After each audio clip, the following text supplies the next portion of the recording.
Ladies and gentlemen, welcome back. I am the Commish, here to help you chase the chip and keep you rolling towards that ring. Today, we're answering your start sit questions for week 14, and we've got some great ones. 12 player versus player decisions that a lot of you are dealing with right now. Some of them were sent directly to me. I appreciate you sending those in, and we'll try to do this every week to prepare you for the slate of games. Number one, Kyren Williams or Ashton Jeanty. Kyren is at Arizona. Ashton is at home against Denver.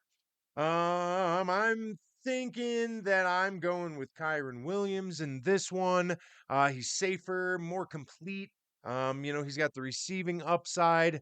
The Rams offense has been on a tear. They're moving the ball better. And the matchup with Arizona obviously is a lot friendlier than Genty's matchup. Genty's fun. He's going to get a lot of volume and he's a great start, I think, this year or this week. But that Denver run defense has been pretty solid this year. So I think that I'm going with Kyren because he gives you the better blend of floor and ceiling.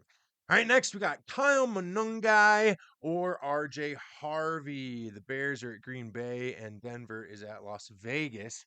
Um, I'm feeling like I'm going Monungai here. Monungai's been getting more consistent workload here in Chicago. They want to run the ball. They're already competitive. They're sitting atop their division. They're in must-win games.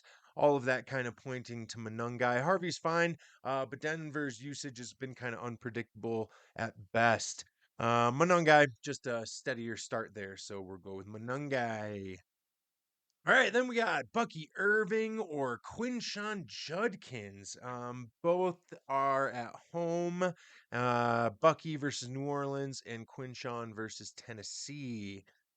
You can't sit Bucky Irving, He looked great this past week, right off his injury. So I'm thinking I'm going with Bucky. He's become one of those guys that you can always count on. He's there in the passing game and he has a good receiving floor. Yeah, Judkins is great. But Tennessee, you know, you just gotta go with Bucky there. Um, Tennessee's been good, but again, New Orleans, Tennessee, doesn't really matter. We'll go with Bucky. All right, next we got Javonte Williams at Detroit or Tony Pollard at Cleveland. Um, I'm going Javonte here. I think that's the right pick. The Dallas Detroit game is going to be fast, high scoring, full of red zone chances more than likely. So Javonte, he should get some red zone targets and looks, and he's reliable now. As crazy as that sounds to say, in Dallas, Javonte has been great. So let's do Javonte. And the Browns defense is just crazy good. So we can't trust Pollard in that situation. Next, we got Terry McLaurin at Minnesota or Jacoby Myers at home against Indy. Well, I think I go Jacoby Myers here, but this one's kind of a toss-up in my opinion. So the Colts, they're kind of a pass funnel defense, I guess you could say. You can throw on them all day, but you can't really run on them. And Myers tends to pop up in matchups like that. Um, McLaurin, he's always talented, but I feel like he's kind of boom or bust, and Minnesota's been really good against the perimeter receivers. So I think I'm taking Jacoby, but just by a hair there. Next, we got Justin Jefferson or Jalen Waddle. The fact that you have to ask this question is just rough.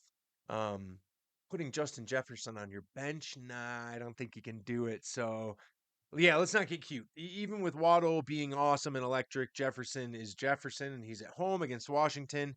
Eventually, Minnesota has to do something worthwhile. So, yeah, I'm starting Justin Jefferson, and he's still getting the targets. All he needs is that one big play. So, got to go with JJ there.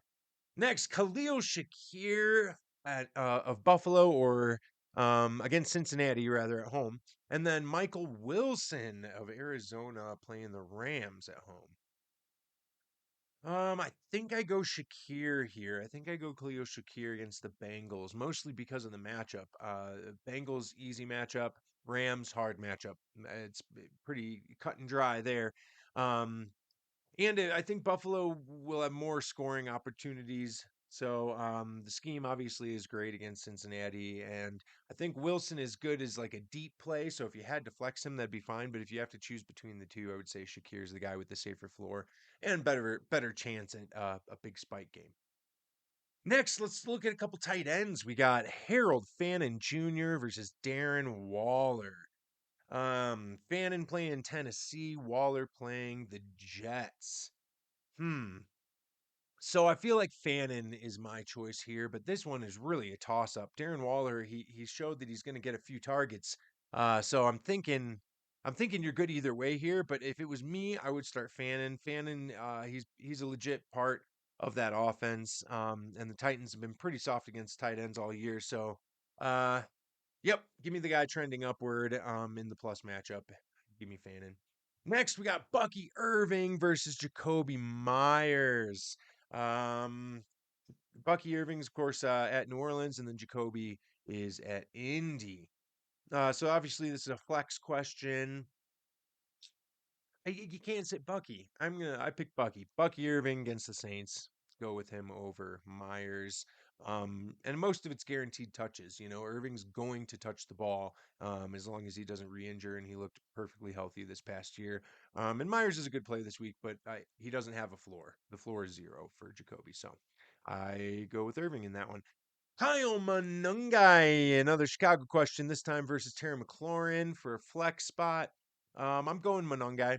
It's the volume thing again. Monungai's locked into his touches. He's getting more and more each week, and as we get deeper in the season, that more matters more than anything. So, McLaurin is great, but I don't know. I just don't think that I trust Washington in that particular matchup against the Vikings. I think that they may just end up running the ball.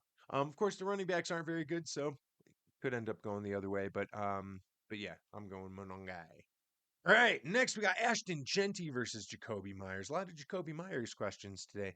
Um, it's Jeanty. Yeah, let's not get cute with this one either. It's Jeanty. 15 plus touches. Usually I'm taking that every time. Denver may not be a pushover defense. They're pretty great, but Jeanty's role is clear and consistent. If they're behind, he's still in there catching the ball. So, yeah, we go with Jeanty.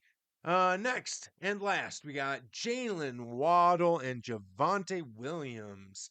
Um, oh man, this one's tough. So you're kind of touchdown dependent with Javante, and Jalen could just bust off a big play at any moment. Um, so I'm going Waddle. I think Waddle's ceiling is just too explosive to put him on the bench.